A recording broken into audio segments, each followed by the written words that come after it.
3 days.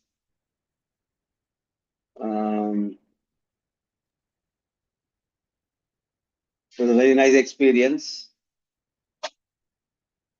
We have our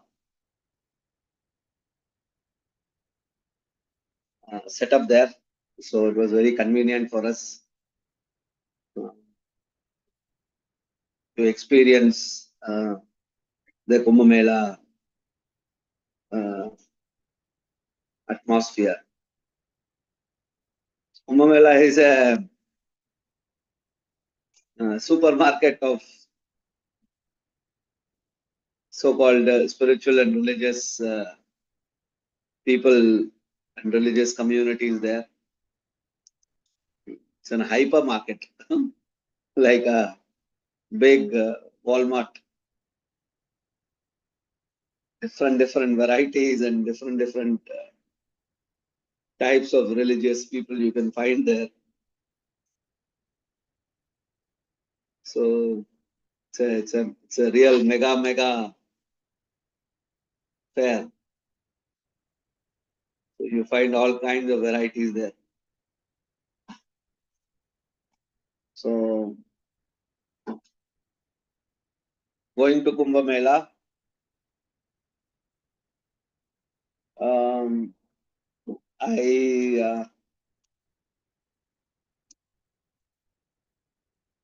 my personal thing was what to get from there, what to take from there. It's like you go for a shopping. In the shop, there will be 100 and different types of things there. So we must decide first only what we need to buy from there, what is really needed. And according to our budget, we make our purchases. So similarly, Kumbh Mela is a huge place where different types of religious denominations are showcased there. But we must have the intelligence and the balance to pick up what we exactly require. It's like in a big supermarket, they arrange different items. Everything looks very attractive, but we know what we should pick from there. So similar is the case in the Kumbh Mela. All of you must have seen various social media posts, WhatsApp forwards of the different happenings that are there in Kumbh Mela. Some of them are outright funny. Some of them are crazy. Some of them you feel should be in the mental hospitals. So you'll find varieties of things there. But since we are followers of Srila Prabhupada, and Srila Prabhupada has sufficiently given us the intelligence through his books, through his lectures. There is some amount of discrimination that we can make. Otherwise, one can get lost if there is no proper sense of discrimination. Then Kumbh Mela, one can get lost. Just like you can see in the various ways, in the various posts of people, how they present Kumbh Mela. For somebody, Kumbh Mela is a place where somebody is selling lockets and chains, but who looks beautiful becomes the center of attraction. For somebody who has just passed out of IIT and who sits there like a Baba, he becomes the center of attraction. For somebody who has big matted locks and who smokes pot, becomes the center of attraction. Or somebody, it's just the massive crowds which makes people interested in Kumbh Mela. So like this, various people think of Kumbh Mela in different ways. For us, for devotees, what is the essence of Kumbh Mela we need to get from there is what we should think about.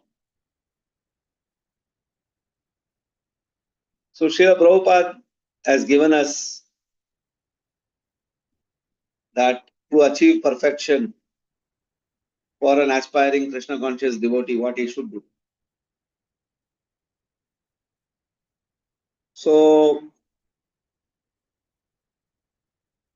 the principle remains the same, whether you are going to Kumbh Mela, whether you are going to Vrindavan, whether you are going to any holy place, whether you are in your location doing anything.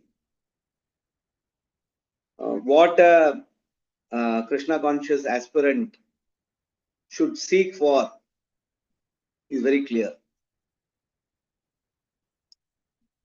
So yes, Kumbh Mela is the occasion where millions and millions of people gather together to derive some spiritual benefit during an auspicious time.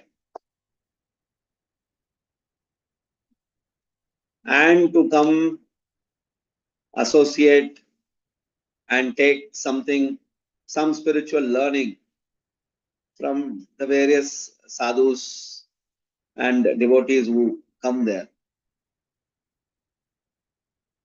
Now, since we have sufficiently, if we have sufficiently read or heard Srila Prabhupada's teachings, then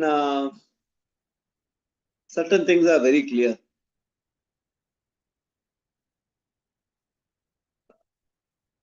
We know we will know how to navigate in these kind of places.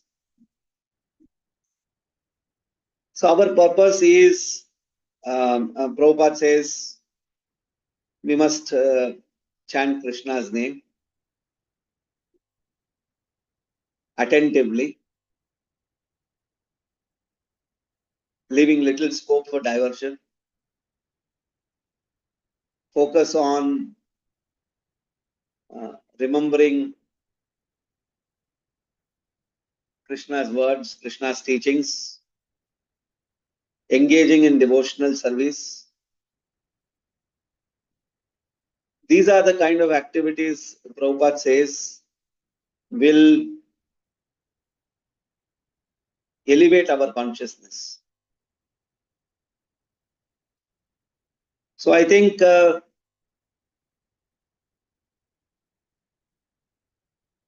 whether you are in Kumbh Mela or whether you are in any other place, these basic aspects we can perform anywhere. Of course, if you can come to Kumbh Mela, if your situation allows you to come, fine, you can do that. But we need not be disappointed that, I'm not able to visit Kumbh Mela, so I've lost out on so many things. No. The holy name is all powerful. The holy name is not limited by time, place, circumstance. The holy name is all pervading. The Lord is all pervading. Devotee is all pervading. Deities are all pervading.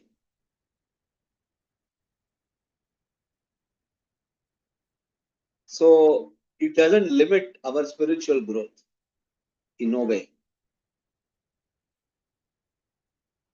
But as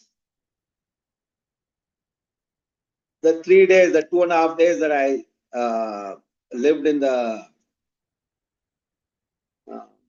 Kumbh area, certain things was nice because when you see millions and millions of people coming there out of faith, out of spiritual interest, it also makes each one of us more interested in practicing our faiths. That aspect is there. Just like when we come to a temple and we see a lot of devotees there singing and dancing and doing kirtan, engaging in prasad, engaging in different services. It's a big motivator, no doubt about it. It acts as a big motivator.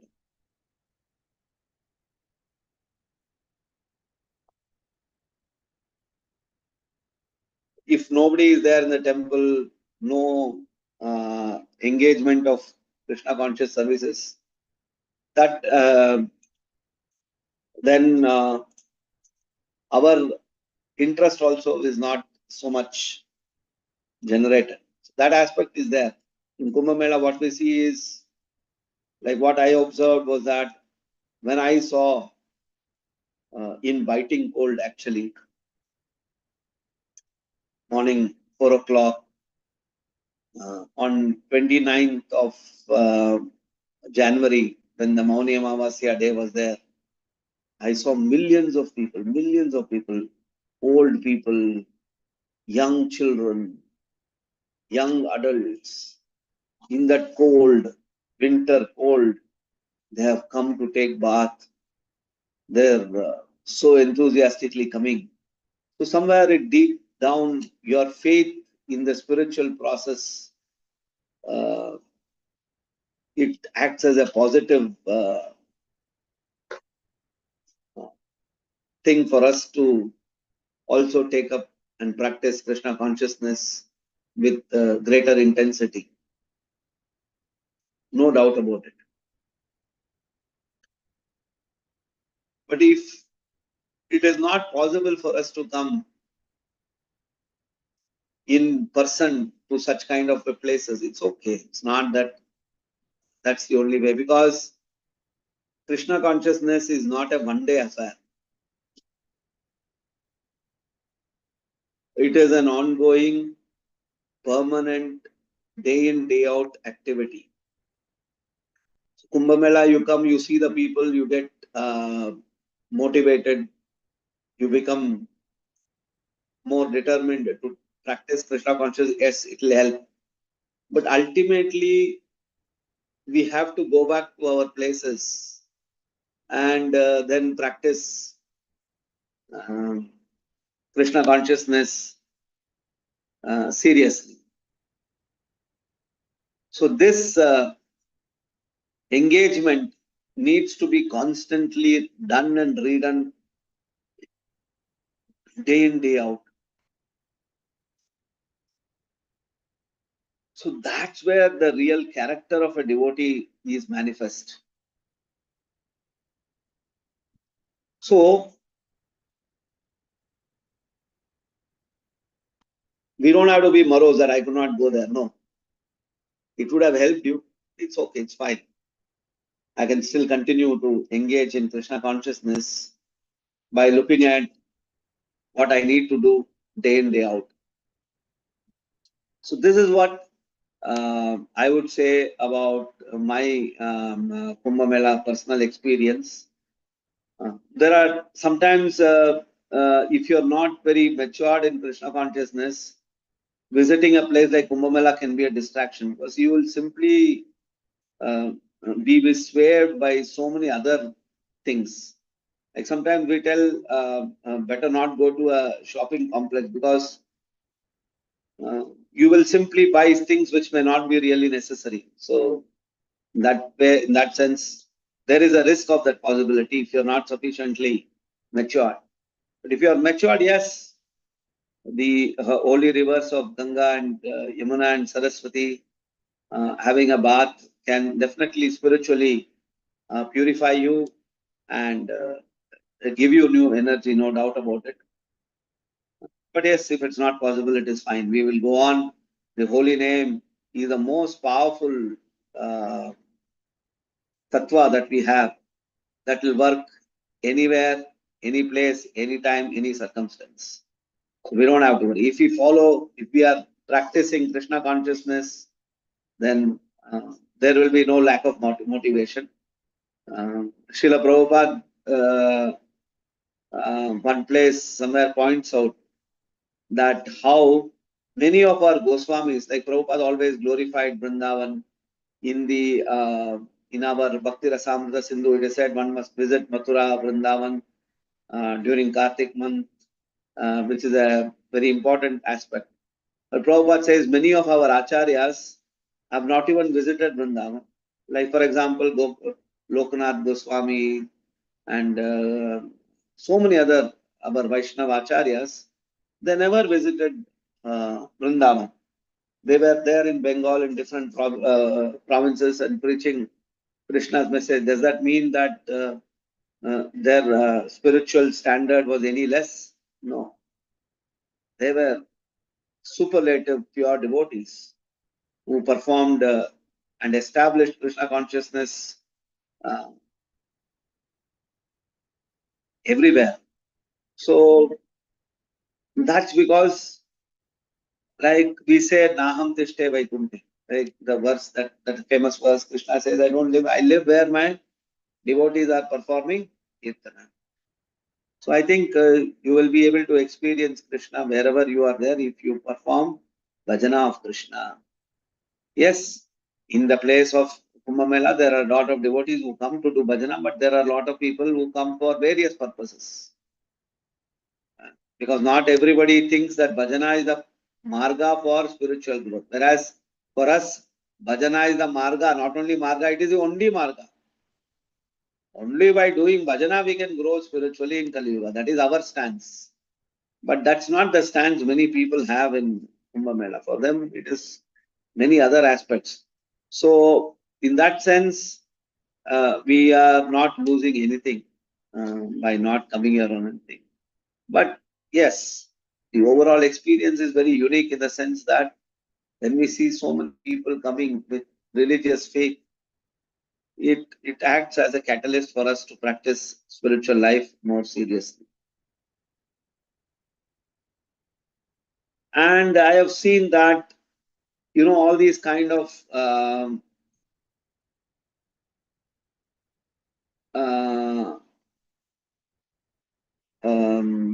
spiritual actions are sometimes motivated by other material factors also.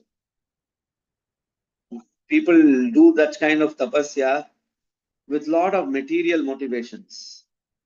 And that kind of a material motivation is also a big distraction from our original goal.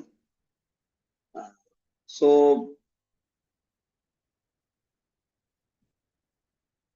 we need to reevaluate whether it's really the right way to go about our spiritual life.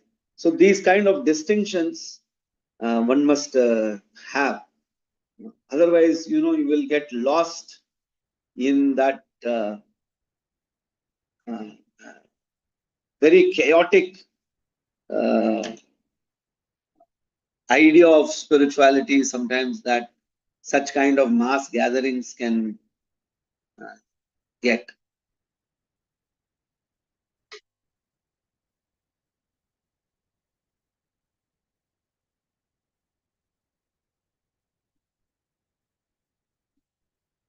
Uh,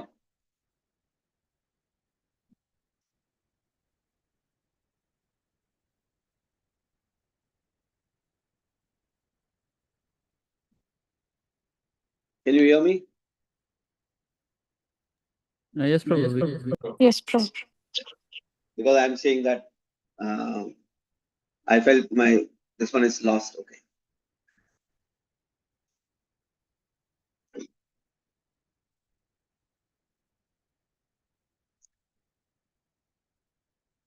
Okay. So this was about my Kumbh Mela. So let me just continue with what I can share with all of you because I have a short time.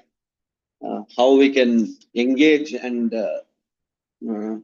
how many of you, like I think all of you must be practicing spiritual life in by chanting, by reading. How many of you actually are associated or heard about sung many of our Vaishnava songs, which our Vaishnava acharyas have sung. It's very important that uh, we also have some interest towards the bhajana of our Vaishnava acharyas. It will help you because ultimately our Krishna conscious life is dependent on our consciousness. Like Prabhupada called our organization International Society for Krishna Consciousness.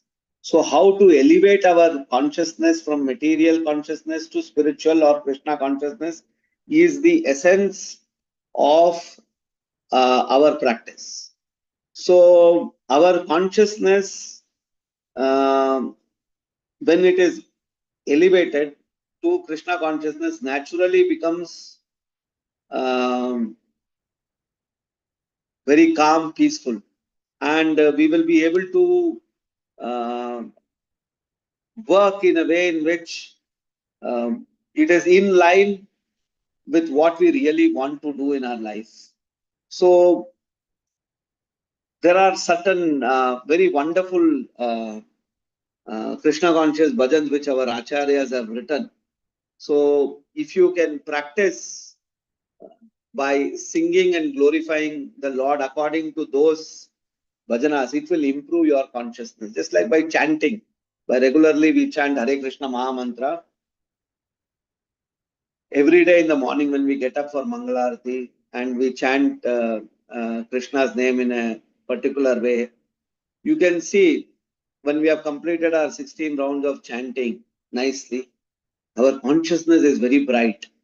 It's very bright. Now, Hare Krishna Mahamantra is the holy name, and it is not a sound that is of this world. It is like we say, Golokera Premadama Harinama Sankirtan. It's the chanting of the holy name. It descends from Golokadam.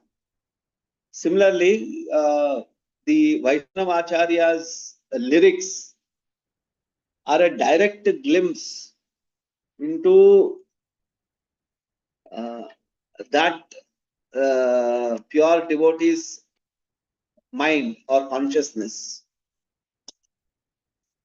Now, our consciousness, since we are not pure, it needs some kind of a work. So, the directions of how to correct our consciousness we can directly get from the Vaishnava bhajans, especially when we sing songs of Bhaktivinoda Thakur, Narottam Das Thakur, all these great Vaishnava acharyas. You can really, really work on improving our consciousness. Any great, like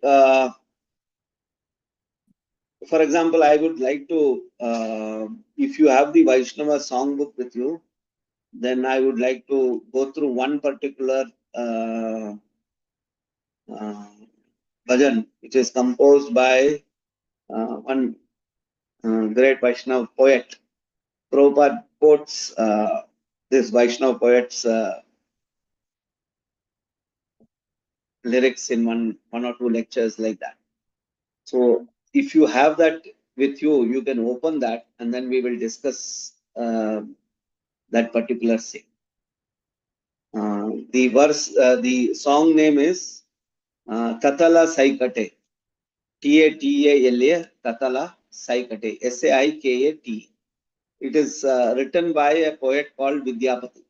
So if you can kindly open it, I will also open 1 second.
Yeah, very nice. Thank you. You have already put it up into this one. Great.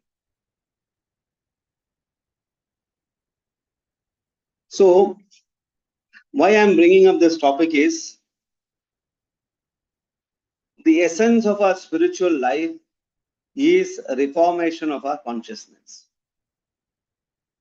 How we can reform our material consciousness to spiritual consciousness?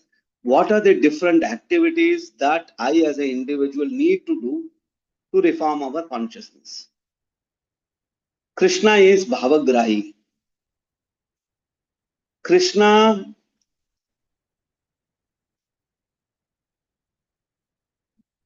is pleased only by our bhava. So how to develop the right bhava is the essence of our spiritual practice. So all the activities that we do, whether it is chanting, whether it is hearing, whether it is engagement in our service, is an act to improve our consciousness. By improve our consciousness, we start remembering Krishna favorably, and by favorably serving Krishna, Krishna will be pleased. This is the essence. So many things we are doing for that. We are reading Bhagavatam, we are serving, all those things that we are doing. Another component which I thought you can include in your spiritual practice is to also take up this meditating on the Vaishnava Acharya song, because it will help you reform our consciousness. The various anarthas that we have, how we can overcome all these different aspects are dealt with. How to get humility, how to give up false ego, how to develop attraction for Krishna, how to give up bad association, how to take up good association. These are all the most important fundamental aspects for a practicing Krishna conscious devotee. These are the pillars on which most important pillars of our spiritual life. And these are all dealt with directly in our Vaishnava Acharyas bhajans, in their compositions. Because actually Vaishnava songs are, it's like a private diary of our Acharya. It's a private personal diary. So, we don't, how many of us would like to share our personal diary with somebody? None of us would want to, because it's a very personal thing. It's too close to us. It's my life. It's my very personal feelings are there. This diary is only for myself. But the Vaishnava Acharyas, out of compassion, have shared their personal diaries to all of us. And they have revealed what they really feel about themselves and their relationship with Krishna.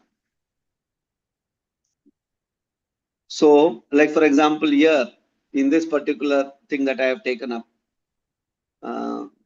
is a great Vaishnava poet called Vidyapati. Prabhupada quotes Vidyapati was actually,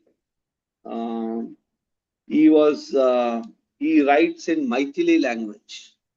Maithili is actually a mix of Bengali and Bihari, Bhojpuri. But it is very beautifully composed. So I will just sing, and then you can follow me, and then we will go about it. And wherever you are, you can also try to sing, because by singing, sometimes you develop the right kind of feelings. Like Sankirtana, what happens is when you sing Hare Krishna Maha Mantra, we say Param Vijayate Shri Krishna Sankirtana. So singing actually refines your consciousness, no doubt about it. Japa refines your consciousness. Japa is one way, singing is another way to refine consciousness. Similarly, singing a Vaishnava songs will also help you develop the right kind of mood and feelings, because ultimately, like I said, it's a work on our consciousness, it's work on our bhava. So you need to constantly work on your bhava, you need to constantly work on your consciousness. So other devotees have definitely spoken about, like Madhu Pundabu constantly speaks about japa. Japa is like the heart of our spiritual life. There's the heart. Similarly, about reading, about Bhagavata Smarana, about Bhagavata, constantly meditating on Bhagavatam, constantly understanding the Bhagavatam. That gives us the tattvic direction in our life. What is the ultimate truth? What is the absolute truth? What is our connection? It gives you knowledge. Similarly, Vaishnava Acharya's bhajans are a reformation of our consciousness. It will help you reform our consciousness. So here Vidyapati is saying very beautifully, Tatala saikate bari bindu sama. Tatala saikate bari bindu sama. Sutamita ramani samayi. Tuye vishari mana taye samapala. Abba maju habo kono haje. It's very beautiful. And what Vidyapati is trying to say is that Tatala saikate bari bindu sama sutamita ramani samaye. Toye vishari mana taye samapala abu maju habo kono kaje. He's saying, he's addressing the Lord and he's saying that what have I done? My mind has only thought about serving so-called my family, my children. My consciousness is only dealing with those aspects, is only in those realms where it is only dealing with how to think about me, how to think about myself, how to think about my family, my friends. And by engaging in serving them, it gives me great joy. But Vidyapati is saying that this joy that we derive from all these things can be compared to a drop of water on the burning hot sands of a beach. Toye vishari mana taye abba maju kabo ona kaje. Just like, for example, if you put one drop of water on hot sand, it will just evaporate in no time. So similarly, the joy that we can get from so-called material relationships also is on the same platform. It doesn't last. It's just gone away. But whereas our human mind thinks that material relationships are the core of our existence. So you see the knowledge that is coming from there, and once we understand the meaning, the thought processes in our brain starts aligning to a Krishna conscious direction. Then it says, Madhavayama parinama niraja tuhun jagatarana dina doya moya ataye to hari visho yasa. See, first he is talking about running after so-called material relationships. That means too much our mind-body system is too much into this material relationships. Too much of energy we are spending to maintain so-called material relationships. Next, he is saying is shift from there to something else. He is saying that Madhava as a consequence of my engagement with so-called material relationship, I have become very despondent. I have become very, very morose. So now I place my hope in you. So the point that here Vidyapati is trying to bring, first is pointing out that how this so-called material relationship is too small a joy, is not a very good investment that we need to make. And here Vidyapati is saying, from this bad investment, let me invest in you, Madhava. And this investment is really my hope. So see how beautiful, how poetically he is bringing out. Now, this meaning is there. Now, this feeling also has to come to you. So this feeling also comes to you when you actually sing. See, knowledge is one aspect, and the desire to pursue that knowledge comes when you feel for that knowledge. Until and unless, see, we know, but we are not able to pursue that knowledge. We know what is the right way to go, but we are not able to walk through that, like we say, walk the talk. We talk, but we do not walk to the talk. So actually, when we sing, we understand and we sing in the right mood, then only you will be able to walk the talk. So it's a way, it's a spiritual process that we need to adopt. So Kirtana is like a madhyam. Kirtana helps you correct your, reform your consciousness. We are doing japa. Japa makes our consciousness. But when we do that japa, if we do not have feeling, then it just becomes a mechanical process.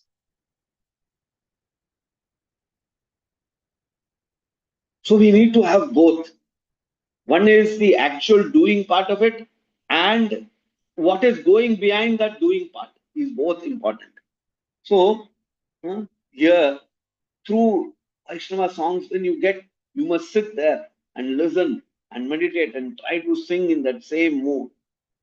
Adha janamayama binde goyayalu jara shishu koto dina gela niduvane ramani rasarange matala toye bajabo kono vela. See, now he's coming. Next line is coming. Next verse. He's saying, he's revealing his personal state of life. He's saying, my dear Lord, my whole life, I have spent my life doing nothing, wasted my life. Absolutely nonsensical life that I have led. Just as like a useless child. A child doesn't have any big responsibilities. So when a child doesn't have responsibility, what to do? He'll just be playing around doing things, which is not a very productive activity, right? So he's saying, my whole life have not been very productive. Just like the child, he plays. Sometimes he will eat, sometimes he will dance, sometimes he will do something, right? And we tell the child, become responsible. As he grows up, we keep on insisting on the child, become responsible, do something that is productive, do something that is useful. We keep saying, actually, until and unless what is productive from a Krishna conscious standpoint, the real productive activity is if we can grow spiritually. He's saying, Adha Janama, Ame Ninde Goyalun, Jara Shishu Koto Dina Gele, Nidu Vane Ramani, Rasa Range Matala, Toye Bajabo Na Kona Vela. My dear Lord, I have been running after so-called sensual gratification, so-called pleasures that wine, woman, and all these things can give me, and I didn't worship you. So ye bajabo kono bol. I didn't worship you, my Lord. When will you give me that intelligence, that determination to do your bhajana? Toye bajavo kono bela. When will you give me, my Lord, to do your bhajana? I didn't get that opportunity to do that bhajana. Koto chaturana mari mari jaota na tu yadi ava sana to ye janami puna to ye samaota sagara lari sama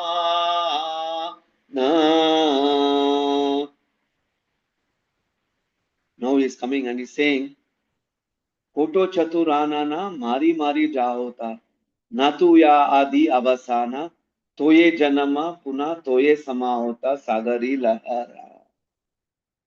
Saying, Koto Chaturana means who? Brahma. One who has got Chaturmukhi, not Brahma, who has got 4 heads. Koto. Crores and crores of Brahmas have born and died. Mari Mari Jahota. They also die. Natuya Adi Avasana. But you are eternal. There is no end to you. Toye Janama Puna Toye Samahata. Living various different types of living entities are taking their birth and again coming back to you. Like Sagara Lahari Samana. Like the waves of the ocean. From the waves of the ocean, the waves are rushing towards the shore. But then once they reach the shore, where do they go back? They go back into the ocean. So living entities are like that. They are coming out and then again coming back to you.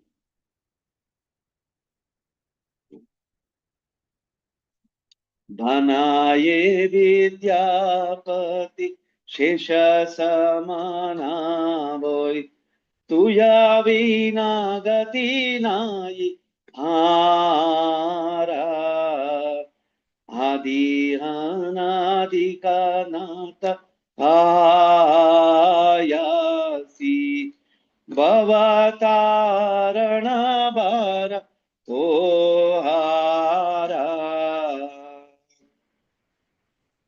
And then Vidyapati now says that Bhanaye Vidyapati Shesha Shamana Boy Tuya Vinagati Nai Adit Ara. Shesha Samana boy. Shesha means that means at the end of my life, now I am getting frightened. Boy. Boy means fear. See, it's in Sanskrit, in Bengali, they say boy. So here it is a Maithili. It is a mix of Bengali as well as Bhojpuri. Banaye Vidyapati Shesha Samana boy. And now I'm about to die. I've become very old. So I'm very fearful. And so, Toya Vina Gati Naya. I have no other shelter other than you. Adi Anadika Nati Kahaya se Bhavatarana Bharat. There's no other goal other than you. So this is the essence. So if we can somehow or the other develop our consciousness by remembering all these different teachings, and then we will be able to develop our consciousness. This is my small thing that I can speak about today. I think because your Darshanarthi is about to start, I cannot continue. But by engaging in Krishna conscious activities, you will be able to transform your consciousness. I think we'll stop here because you have your Darshanarthi also. Thank you very much. If there's any question, comments, I can take it in case there is. Thank you so much, Prabhu.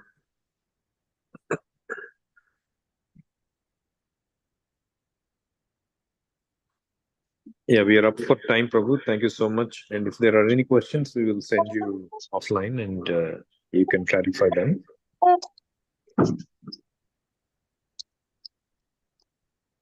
Hare Krishna. Thank you so much, Prabhu. Jai Shri Prabhu. Thank you. Haribol. Bye.